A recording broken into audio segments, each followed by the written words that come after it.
And the other kind of hand that's doing the other aspects of maintaining the genocide is also playing up the threat of other nations within the Middle East to Israel's security. And, what we saw, I guess, over the past 48 hours with the assassination of one of Hamas's longtime leaders, Ismail Haniyeh, who, my understanding, he was considered one of the more moderating forces within Hamas as opposed to Sinwar, and this was done within Tehran, so in Iranian sovereign space. This was also hours after there was an airstrike in Beirut. Also, again, that's this is not Israel's country, but apparently they can do airstrikes wherever they want. And that killed a Hezbollah commander, but also injured others. The United States denied any involvement, but this is so clearly an effort by Benjamin Netanyahu to, one, get some sort of, I think, aesthetic victory as Israeli society is kind of crumbling around him, and two, to undermine the ceasefire talks, which he has been doing, and Haaretz and other reporters have highlighted this.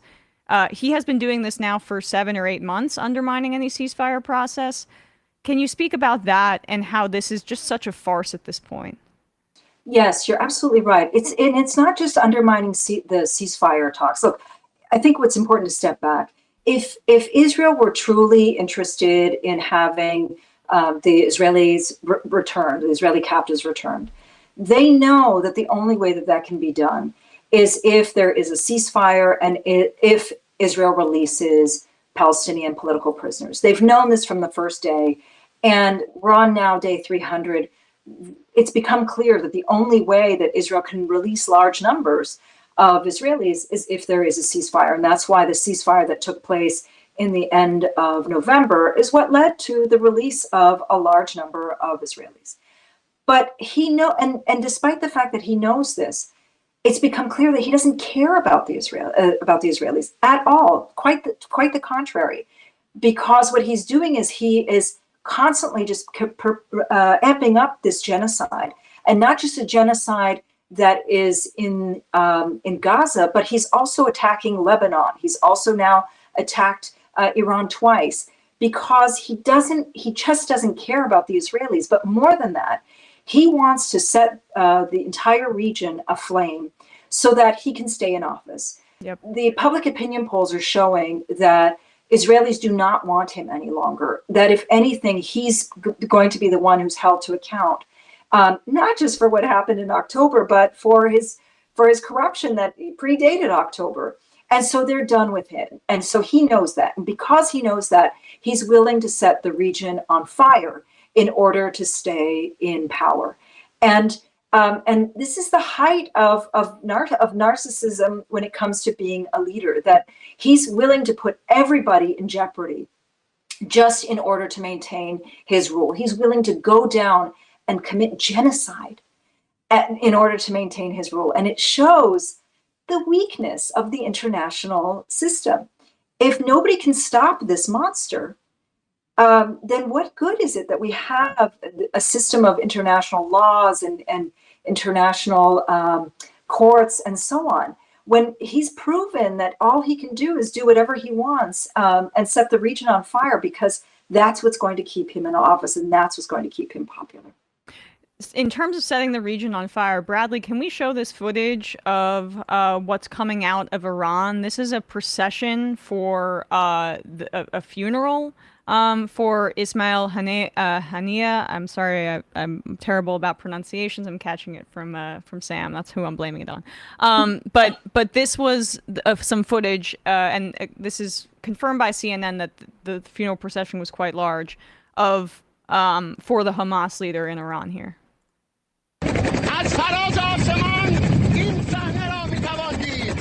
So for people listening on the podcast audience, you can see lines and lines of people down the road. Mile at least. At least a mile, right, in Iran. Perhaps they'll show here. Yep. So there's more footage.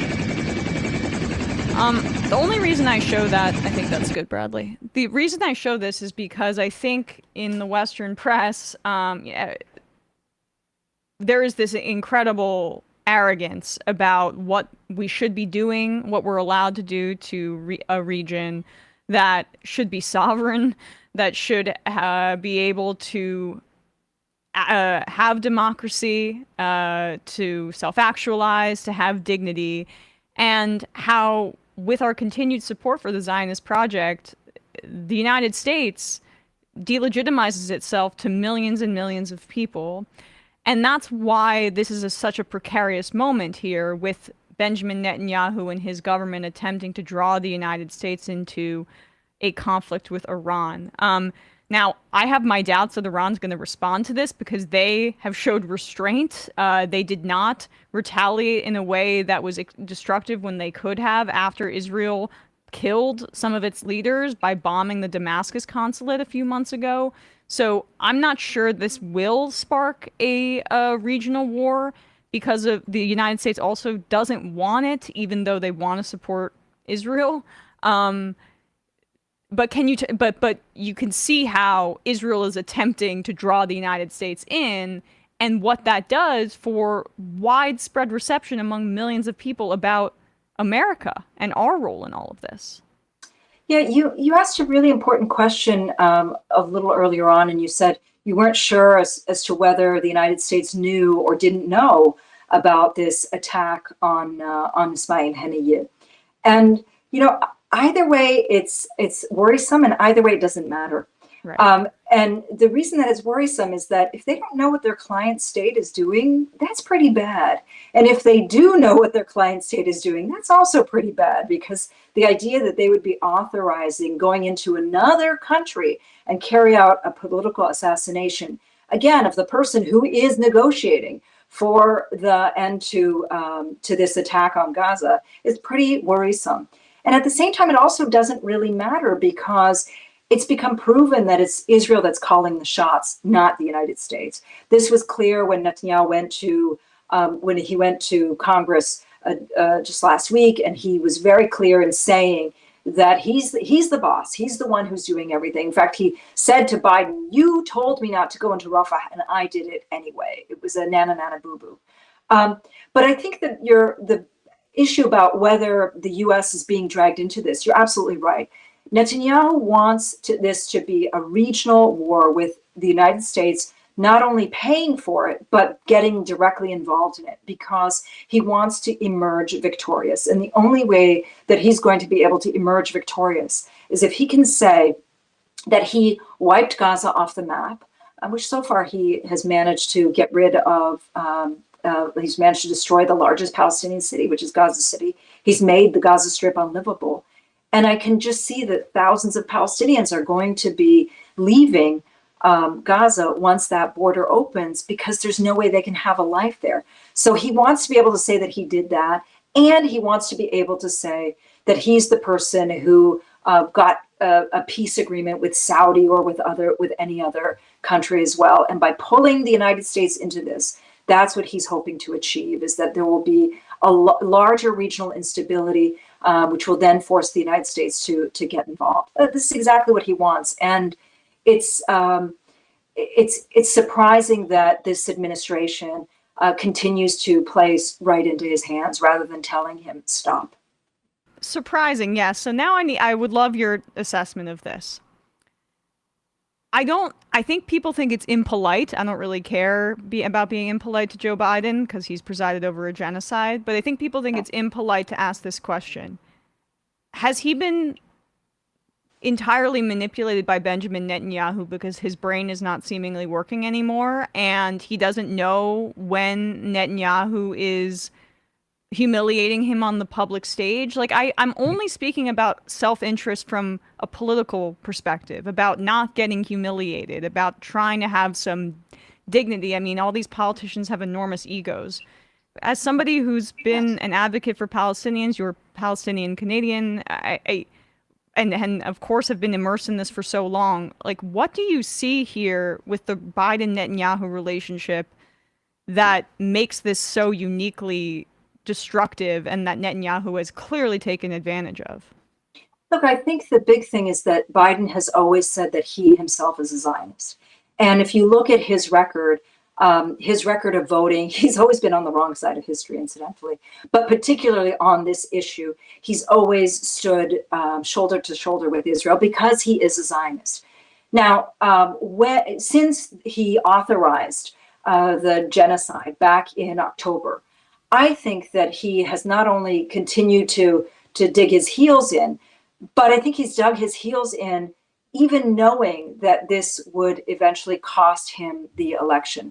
I think that it's a mistake to think that Joe Biden stepped down and isn't going to run just because of his age. But I think that there were other factors as well, that when you look at younger voters and people who are of conscience, they're saying we're not going to vote for Joe Biden because he is Genocide Joe, because he's been the person who has presided over this genocide. Has he also been played by Netanyahu? Yes, I think he has. And Netanyahu is somebody who has made it clear that he wants to see a Trump presidency, that he likes President Trump, which is why he went to Mar-a-Lago.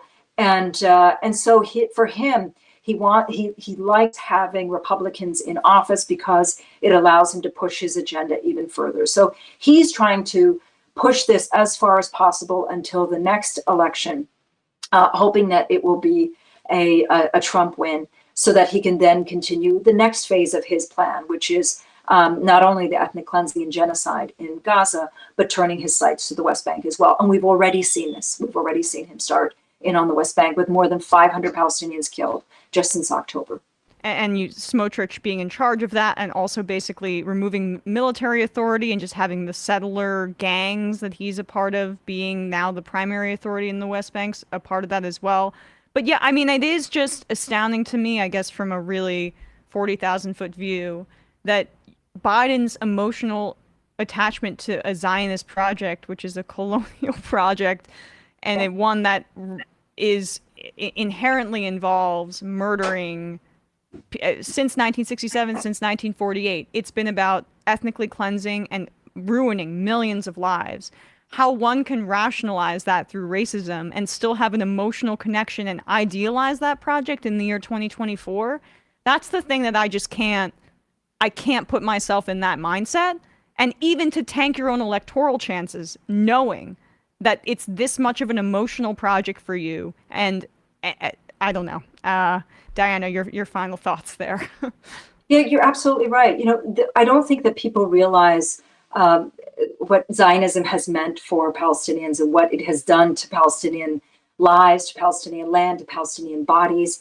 When people try to downplay it and somehow talk of it in its nice version, or even they try to kind of say that it's like, oh, it's got many faces. No, there's really only one face, and that's the face that I and so many other Palestinians have lived with, which is a settler colonial movement that aims to remove us from our land. And in the process of removing us and erasing us, it's violent on every single level. And to somehow buy into this violence and think that this is okay is really, it's not even troublesome is the word, but one would expect that in the year 2024, that there would be a wake-up call, that people would ask Palestinians, what's it like to live under Zionism? What is it like to live under this settler colonial regime?